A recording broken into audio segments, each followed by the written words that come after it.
ખાતે દીકરીને ઉછેરનાર single mother દ્રષ્ટિ નાયકની દીકરી પ્રાચી નાયકે ધોરણ 12 સામાન્ય પ્રવાહમાં 91% તેમજ 98.43% સાથે ઝળહળતી સફળતા મેળવી છે।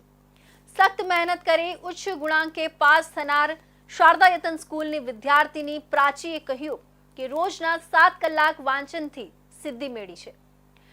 આગામી સમયમાં બીસીએ કરવાની ઈચ્છા છે, સાથે જ જીપીએસસી અને યુપીએસસીની તૈયારી કરીને દેશની વહીવટી સેવા સાથે જોડાઈ ક્લાસ 1 ઓફિસર તરીકે દેશ સેવા કરવાની તમન્ના છે।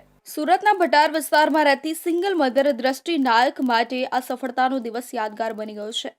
એકલા હાથે દીકરીને ઉછેરનાર અને આંગણવાડીમાં બાળકોને ભણાવનારી આ માતાની દીકરી પ્રાચી નાયકે ધોરણ 12 સામાન્ય પ્રવાહમાં શાનદાર 90% તેમજ 98.43% સાથે ઝળહળતી સફળતા મેળવી છે।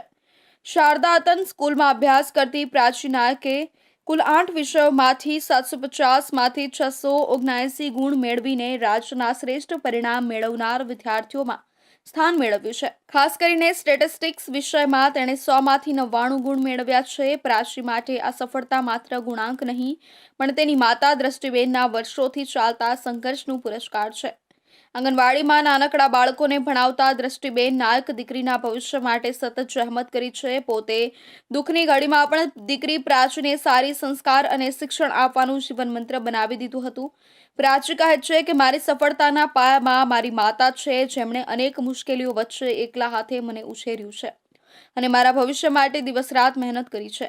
હવે મારી તમન્ના છે કે હું મારી માતાના સપનાને પૂરું કરી શકું। પ્રાચી નાયકે નિયમિત રોજના 7 કલાકના અભ્યાસ સાથે આ સિદ્ધિ મેળવી છે। ધોરણ 12નું સામાન્ય પ્રવાહનું પરિણામ જાહેર થયું હતું, જેમાં મારા 91% અને પર્સન્ટાઇલ 98.42% આવ્યા છે।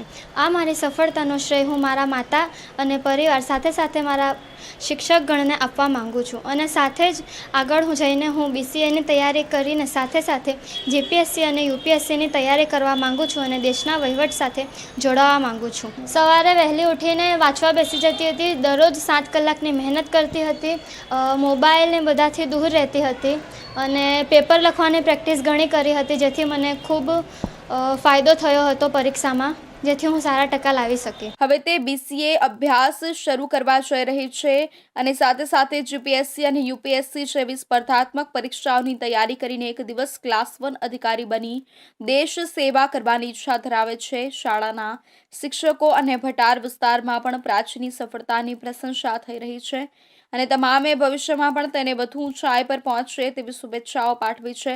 માતા દ્રષ્ટિબેનના સંઘર્ષ અને દીકરીની મહેનતનો આ મેળાપ સમગ્ર સુરત શહેર માટે પ્રેરણા સ્ત્રોત બની રહ્યો છે।